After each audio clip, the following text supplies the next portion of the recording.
Oke, selamat pagi, selamat siang, selamat sore, ataupun selamat malam teman-teman semua di seluruh Indonesia. Kembali ke CTM, cerita teman masuk apoteker. Dalam kesempatan kali ini kita kedatangan kakak apoteker Christina Hermawan. Halo kakak Ah, Christina. halo. Oke, sebelumnya makasih ya Cis sudah berkenan hadir di CTM. Oke, sama-sama. Aku juga seneng bisa bagi-bagi cerita kok. Yeay. Oke, sebelumnya silakan Cis untuk perkenalannya. Oke, perkenalkan teman-teman semua. Nama aku Christina Hermawan. Aku termasuk lulusan apoteker dari Universitas 17 Agustus 1945 Jakarta. Aku lulusan di 2023 dan UKAI di angkatan Maret 2023. Sekarang udah jadi praktisi di sebuah apotik di Tangerang Selatan. Yeay. Cis, izin koreksi dikit, kayaknya 2024 nggak sih Cis? 2024. Iya. Masuknya berarti. Oh iya, sorry sorry. Iya. Masuknya 2023, UKAI-nya 2024 ya benar. Oke, betul.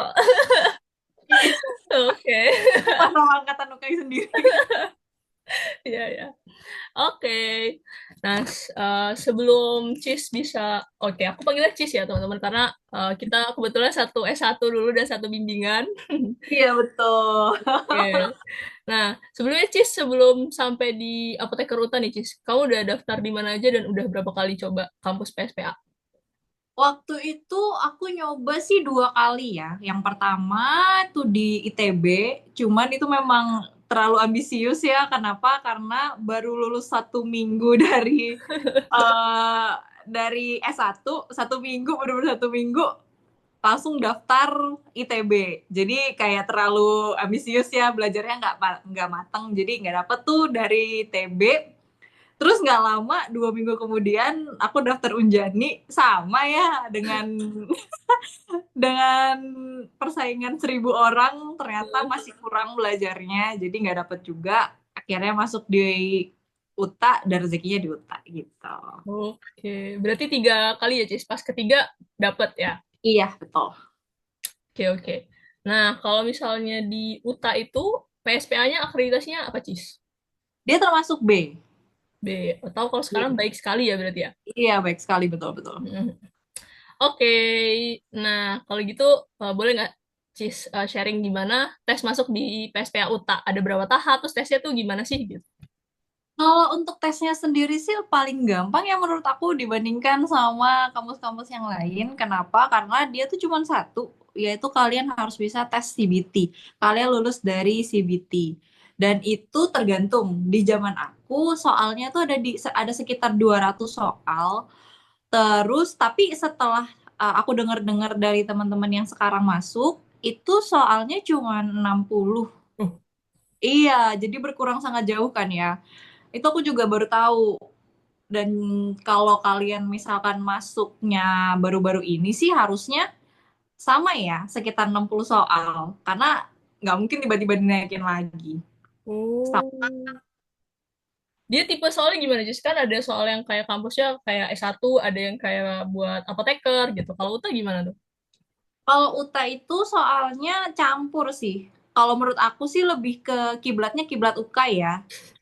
Jadi Kak, pelajarannya tuh pelajaran masuk UK sih, lulus UK sih menurut aku. Hmm. Lebih ke sana. Jadi teman-teman bisa siapin buat belajar UKAI gitu ya, Cis ya, buat tes masuk UTA gitu ya. Jadi dia tuh soalnya tipe soalnya nggak jauh-jauh dari sana soalnya. Oke. Berarti nggak ada wawancara ya, Cis? Cuma satu tok. Kalau lulus berarti langsung diterima? Betul, langsung masuk. Wow. Kalau kalian masuk NBL-nya dengan kuota yang kayaknya gini, sistemnya itu kalian harus lulus NBL dulu. Kalau Hmm. misalkan NBL-nya itu banyak yang lulus, Hmm. banyak yang melewati batas lulusnya, nanti bakal ada ranking. Jadi mereka tetap ada kuota per gelombangnya, tapi kalian harus lulus dulu sama NBL itu, gitu. Hmm. Oh iya ya. Kayaknya gue pernah denger Cis yang kayak kalau nilainya sekian, berapa persen gitu ya? Atau gimana Mm, tuh? ya kayak gitu benar. Jadi misal dalam gelombang satu kuota yang diterima 100 misalnya. Hmm. Nah, tapi ternyata yang lulus NBL cuma 50. Ya, yang diterima tuh cuma 50 orang Hmm. gitu. Tapi kalau misalkan yang lulus NBL-nya 120 gitu, nanti baru mereka sistemnya per ranking. Hmm. Jadi yang 100 tertinggi itulah yang masuk gitu. Oke, mantap. Tapi guys, UTA ini terkenal dengan biaya pendaftarannya yang mantap ya. Iya, Zamannya, betul banget. zamannya Betul Cis sekali. berapa, Cis? Dulu di zaman aku tuh di 2.800.000. Hmm. Tapi sekarang turun. Cuma Masa? 750.000. Iya, Bohong. Masa iya? iya. Cuma 750.000. Makanya yang daftar banyak banget sekarang. Oh gitu. Iya, soalnya pas zaman kita daftar itu ya, Cis, kayak orang-orang tuh bilang kayak mau daftar UTA sekali gaji PNS katanya gitu. Iya, dulu dulu pas aku banget itu terakhir deh 2,8. Setelah Oh. itu 7,5 biayanya. Hmm, hmm, hmm. Ya Turun. terjangkau nggak, Cis ya jadinya? Iya, emang kalau kalau biaya pendaftarannya turun, tapi kalau biaya kuliahnya naik, guys. Oh, malah gitu. Betul sekali. Oh, iya, iya, oke, oke. Kalau di zaman Cis, yang daftar tuh totalnya berapa Cis? Terus sampai yang diterima angkatannya Cis tuh eksternal berapa orang? Wah, kalau misalkan berapa banyak yang daftar, aku cuma tahu di gelombang aku doang. Hmm, Kayaknya di gelombang aku tuh cuman dikit, cuman 60-70 orang yang daftar. hmm. Dan yang masuk sih aku kurang tahu ya berapa dari gelombang satu. Cuman waktu angkatan aku, satu angkatan tuh sekitar 240 orang. Banyak banget tuh. Oh, itu eksternal semua? Itu internalnya cuma 10 orang, sisanya eksternal semua. Cuma Hmm, 10 orang? mm-mm. Di Oh, angkatan aku. itu ganjil atau genap tuh Cis? Atau memang dia kayak memprioritaskan ada ganjil buat eksternal atau gimana tuh? Itu sih memang kebetulan digenap ya. Jadi Hmm, masuknya kan yang di Maret, bukan hmm, yang pas kita lulus S1 kan ya. hmm. Masuknya. Jadi memang pas digenap bukan diganjil. Cuman kalau sistem persenan sih kayaknya enggak deh. Mereka tetap lebih banyak ambil dari eksternal deh. Oh, Soalnya mahasiswa dalamnya tuh mereka nggak terlalu banyak. oh mahasiswa S1-nya ya Cis ya? Mahasiswa S1-nya tuh nggak terlalu banyak. Tetap paling banyak tuh dari eksternal. Hmm, oke, oke, berarti Makanya besar peluangnya. probabilitasnya lebih lebih enak kita di UTA. Probability-nya besar ya berarti ya Cis Iya, ya? probability-nya besar. Oke, oke. Te- Tadi tuh CBT-nya di kampusnya ya, Cis ya berarti? Nggak bisa online dari rumah? Atau gimana? Bisa, bisa, bisa online dari rumah. Jadi enak tuh. Daftarnya cuma Oke, online, terus kita nggak perlu jauh-jauh ke Jakarta buat daftar. oke, oke. Pokoknya tesnya online di rumah, nanti pas pengumuman lulus baru Ke Jakarta. Kota. Iya, gitu, Oke, betul. oke. Oke, oke, mantap. Terus Cis, misalnya udah diterima nih teman-teman yang nonton gitu ya. Ya. Terus tahapannya apa aja sih Cis kalau udah diterima? Kuliahnya ada kuliah kah atau langsung PKPA? Terus PKPA-nya di mana saja, berapa bulan masing-masing gitu. Oke, kalau misalkan tahapan belajarnya, itu kalian pertama kali masuk, itu 3 bulan kita belajar dulu di kampus. Belajarnya apa? Lebih ke review ya. Review materi S1 yang dipadetin selama 3 bulan. Nah, jadi kalian nanti 1,5 bulan masuk udah ujian tengah semester UTS, terus Mm-mm. 1,5 bulan kemudian udah UAS. Emang kayak gitu, padat banget. Nah, nanti setelah 3 bulan belajar di kampus, kita bakal masuk ke PKPA. PKPA-nya itu di 5 tempat lengkap kalau di UTA. Dan menurut aku tempatnya bagus-bagus ya, karena aku tuh dapet rumah sakitnya RSUD, terus apotiknya apotik Roxy, PBF-nya Pentavalen, termasuk PBF besar tuh. Mm-mm. Terus pabriknya aku di Laviade dan satu lagi di puskesmas kecamatan aku waktu itu, Kecamatan Koja di Jakarta Utara. Dan Mm. itu kalian temu selama 6 bulan, kira-kira 6 bulan. Setelah itu kalian bakal sisanya bakal belajar UKAI gitu. Oke, oke. Berarti industri 2 bulan, rumah sakit 2 bulan atau gimana, Cis? Gini, kalau kalau nggak berubah ya, kalian Mm-mm. itu harus milih. mau industri 2 bulan atau mau rumah sakit 2 bulan. Jadi itu tergantung kalian, pilihan kalian. Kalau kalian pilihnya rumah sakit 2 bulan, berarti industri kalian cuma 1 bulan. Hmm, Kalau kalian pilihnya industri yang 2 bulan, kalian rumah sakitnya yang cuma 1 bulan gitu. oke, oke. Jadi kayak peminatan tapi dapat semua gitu ya. Betul, betul Iya, banget. iya. Oke, oke. Wah, gitu. Tapi yang lainnya sebulan-sebulan aja berarti sisanya. PBF sebulan, puskes sebulan gitu ya. Ya, sebulan-sebulan. Betul. Oke, oke. Puskesnya di kecamatan di Jakarta Utara, Cis. Itu berapa Hmm, tingkat, Cis? kenapa? Puskesnya berapa tingkat? Kan biasanya puskes di Jakarta besar sekali ya. Beda dengan yang ada di daerah. Wah, iya, betul. Betul, sangat betul sekali.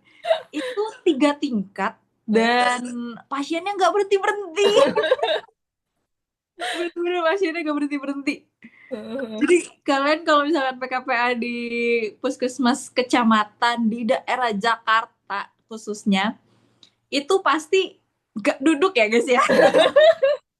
Ngambil lomba terus geracik terus. Berapa berapa ribu, Cis? Nyampe ribu atau berapa ratus sehari pasiennya? Kalau kalau itu kan puskesmasnya 24 jam. Oh, Kalau dihitungnya 1 hari itu 1.000 lebih. oh, Lebih. Cuman kalau hitungnya per shift, kalau di shift aku tuh paling ya 500 resep lah. 500 600 resep per pagi-pagi shift. sampai siang gitu. Iya, per shift. Jadi aku tuh dari jam 8 sampai jam 4. Itu 500 resepan. Oh, kayak rumah sakit ya. Itu kalau di daerah itu udah kayak rumah sakit ya. Wah, itu luar biasa sih. Iya, ya. Keren ya pengalaman yang hebat sih kalau puskesmas Jakarta ya. Heeh, Hmm, benar-benar. luar biasa. Soalnya kayaknya pas aku di Solo aja tingkatnya tingkat 2. Ya mirip-mirip kayak di Lampung lah, Cis. Kayak pasiennya Hmm, juga nggak sampai 500 gitu kayaknya sih enggak sih. biasa. Ratusan tapi nggak sebanyak itu gitu. RSID-nya di mana, Cis, dapetnya? RSUD Bekasi. Itu Hmm. juga salah satu RSUD yang sangat ramai. Gimana tuh, Cis, kesannya?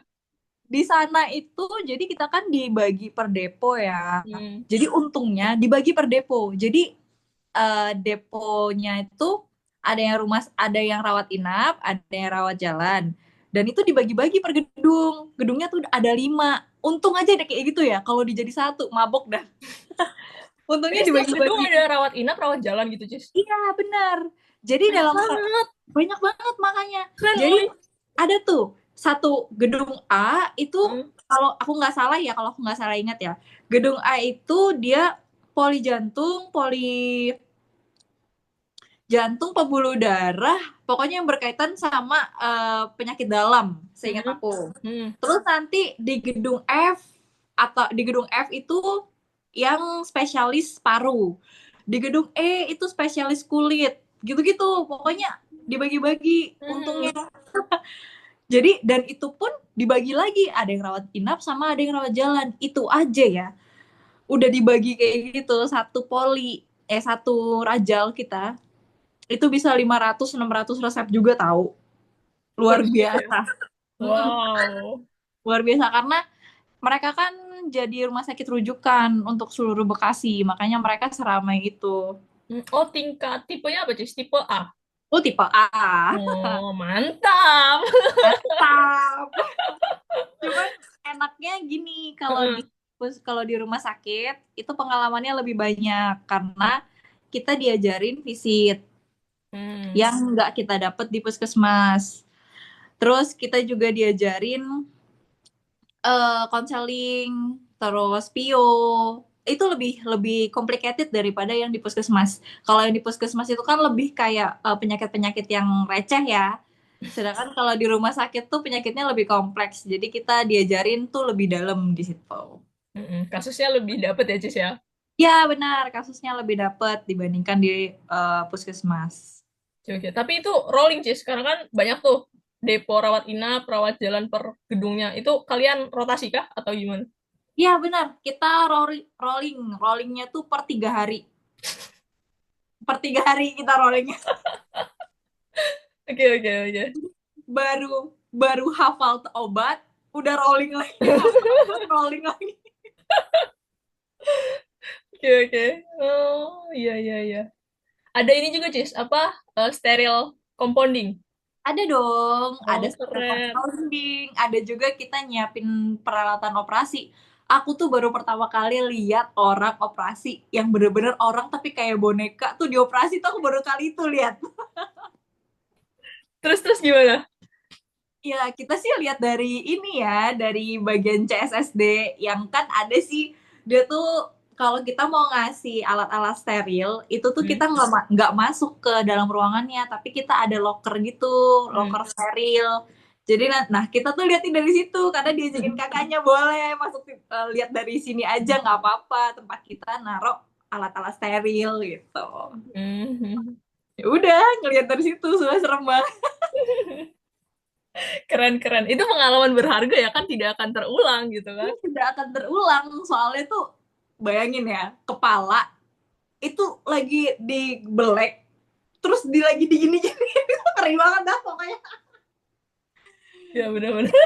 itu seru tapi itu seru banget Ya, benar-benar. karena jadi pengalaman Banget, banget ya. Beruntung. Berarti kalau teman-teman nanti di UTA ya, bisa dapat pengalaman nih, seperti yang Kak Cis dapetin ya. ya semoga ya Oke. Apalagi Cis yang berkesan pas PKPA? yang berkesan pas PKPA hmm, kalau aku sih lebih ke rumah sakit sama puskesmas itu ya yang tadi pengalaman yang tadi cuman kalau untuk di apotik itu pengalaman yang aku pakai sampai sekarang di kerjaan. Hmm. Kenapa? Karena tipe kerjaannya sama. Hmm. Apotik yang berkedok retail. Jadi sekarang itu kan aku kerja di apotik tapi dia retail ya. Jadi kita profit oriented di mana gimana caranya dulu apotik Roxy bisa dapat omset segitu besar. Itu aku belajar di situ. Gimana caranya kita pelayanan ke customer service-nya gimana. Itu aku belajarnya di apotik Roxy dan itu aku pakai di sekarang kerjaan aku gitu, Jadi guys. ilmunya sangat bermanfaat ya. Iya, betul banget. Jadi kalian kalau misalkan PKPA di 5 tempat itu enaknya, kalian bisa milih nih, kalian cocoknya di mana. Dan setidaknya kalian udah pernah nginjak di salah satu tempat itu. Jadi pasti kerjaan kalian ketika lulus itu nggak jauh-jauh lah dari pengalaman PKPA dulu, gitu. Jadi nggak buta-buta banget lah. Ya, benar-benar. Oke. Habis PKPA, Cis. Apakah ada ujian PKPA di UTA atau bisa langsung belajar buat UKAI? Kalau di UTA untungnya nggak ada ya guys ya. Jadi kita itu cuman yang penting kalian laporan. Laporan sama buat portofolio. Portofolio itu adalah apa aja yang kalian lakuin per hari di tempat PKPA. Terus setelah itu kalian baru buat laporan. Laporannya itu individu.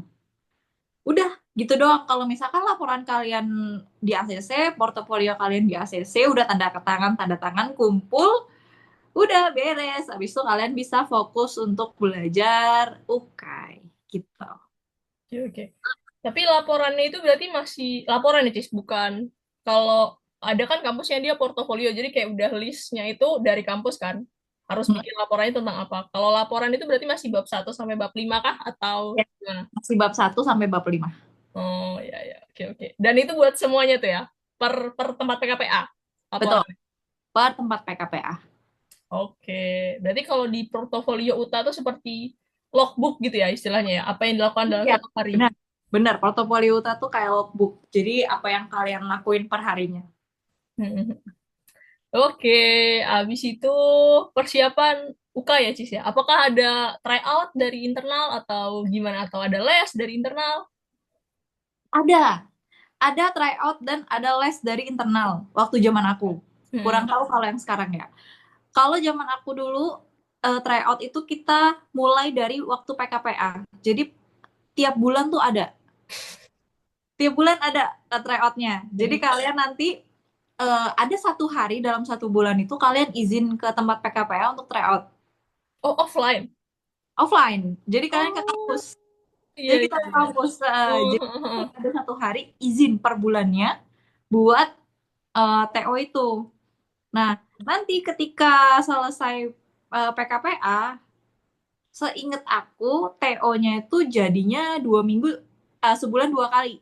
Jadi 2 minggu sekali, sebulan 2 kali Kalau TO-nya. habis PKPA. Iya, lebih banyak TO-nya. Hmm. Terus untuk les dari kampus sendiri tuh ada, cuman nggak banyak, nggak yang rutin. Nggak rutin yang dijadwalkan itu enggak. Seingat aku sih cuman 2 atau 3 pertemuan gitu dari kampus. Sisanya itu kita belajar mandiri. Hmm. Hmm. Hmm. Hmm. Jadi saran aku sih ya kalian cari bimbel di luar sih. Itu lebih efektif daripada mengandalkan dari kampus. Ya, benar-benar. Karena beda-beda ya setiap kampus Mm-mm. provide-nya gimana gitu ya. Tuh. Oke, oke. Habis itu, apakah ada bantuan buat OSCE, Cis? Apakah ada keliling lab? Kalau di UTA, buat si OSCE-nya kan ada OSCE nasional ya, kita. Tuh. Iya. Untuk OSCE itu sayangnya tidak ada ya guys ya. Tidak ada pelatihan apapun dari UTA. Itu jeleknya UTA sih. Jadi ya udah kalian belajarnya dari YouTube atau kalian tetap belajar dari bimbel luar. Tapi ada OSCE internal ya, Cis? Ujiannya Enggak, ada. kita OSCE nasional. Oh, OSCE internal. Oh, OSCE internalnya nggak ada, makanya nggak ada itu ya, Cis. Yang nggak ada pelatihan mungkin ya. Iya, karena kita cuma Hmm. OSCE main nasional doang. Oke, oke. I see, I see. Gitu. Oke. Apakah ada lagi, Cis, yang mau dijelaskan tentang PSPA UTA? Kalau di PSPA UTA, nggak usah takut. Nggak usah takut kalau misalkan kalian dapat perlakuan yang nggak baik daripada di kerjaan ya, karena banyak yang nanya aku gimana mas kerjaan nanti. Berpengaruh atau enggak lulusan dari UTA, enggak, karena kalian sama-sama dapat STRA, jadi nggak masalah. Cuman yang perlu dipersiapkan adalah kalian harus kuat di dana. Di dana harus kuat. Dan kalau kalian nanya kak, peluang peluang UKAI UTA kan rendah, takutnya nanti saya juga nggak lulus UKAI. Kalau menurut aku, itu tergantung individu masing-masing. Buktinya aku OSCE 83, UKAI 85,5. Nggak masalah. Itu dari individu masing-masing. Jadi kalian jangan takut kalau ada desas-desus di luar, takutnya nggak lulus UKAI karena masuk UTA, itu bukan karena kampusnya, tapi karena individunya. Gitu. Oke. Oke. Betul ya, emas dimanapun tetap emas ya. Iya, benar. Oke. Apa ya, Cis? Tadi aku mau nanya tapi aku lupa. Oh, ini. Kesan-pesan, Cis, kuliah di UTA. Kesan pesan ya. Ini untuk yang nonton atau untuk kampusnya? Untuk penonton mungkin ya, jadi ada gambaran nih buat anak-anak yang mau kuliah di UTA gitu. Kesan pesan aku, kesannya sih mahal ya guys ya. Kesan yang jelek aja ya. Kalau menurut aku sih memang mahal, dan mungkin kalian ketika masuk ada beberapa hal yang kok disuruh bayar lagi. Kemarin kan udah bayar. Dan itu sering banget. Hmm. Tapi kalau kalau kalian nanya totalnya berapa, memang sekitar 80-90-an. Itu total habisnya. Jadi saran aku, persiapin dulu uangnya sebelum ditagih. Karena kalau udah ditagih, itu waktunya tuh bentar. Cuman sekitar sebulan itu paling lama. Kalian harus melunasi 10 juta tiba-tiba, 12 juta tiba-tiba. Kayak gitu. Itu jeleknya. Jadi Aku shock sebenarnya sih. Aku yang ya shock. kan, memang gitu. Aku juga dulu sih shock di sana. Oh. Cuma karena dia pemberitahuan sama eh, waktu pembayarannya tuh singkat banget. Hmm. Paling kalian bisa minta keringanan, paling maksimal 2 bulan 3 bulan itu tetap harus kalian lunasi. Nggak bisa sampai akhir pembelajaran baru kalian lunasi, itu nggak bisa. Berarti bukan yang kayak sistem, kan biasanya rata-rata kampus ini kan, Cis, kayak semester 1 bayar berapa di awal, semester 2 bayar berapa di awal gitu kan. Kalau UTA berarti bukan pakai sistem gitu ya. Bukan pakai sistem gitu. Kita tuh sistemnya pemberitahuan sih lebih tepatnya ke pemberitahuan. Tiba-tiba ada surat muncul, teng gitu, sudah bayar Oke. gitu Kalau kan. pesannya apa, Cis, buat anak-anak yang mau masuk UTA? Pesannya semangat, UTA itu probability masuknya besar. Kalau kalian belajar probability masuknya besar dan lulusnya juga bagus kok. Lulusnya nggak masalah, di STRA nggak masalah, buktinya saya juga masih bisa kerja. Jadi kalau kalian bisa masuk, masuklah di UTA karena kampus yang lain kan besar ya, persaingannya di UTA itu lebih sedikit daripada yang lain. Jadi probabilitasnya besar kok masuk UTA. Jadi semangat yang cari PSPA. Oke, terima kasih banyak Kak Cis. Sukses selalu. Terima kasih. Sukses selalu juga, Safira. Oke.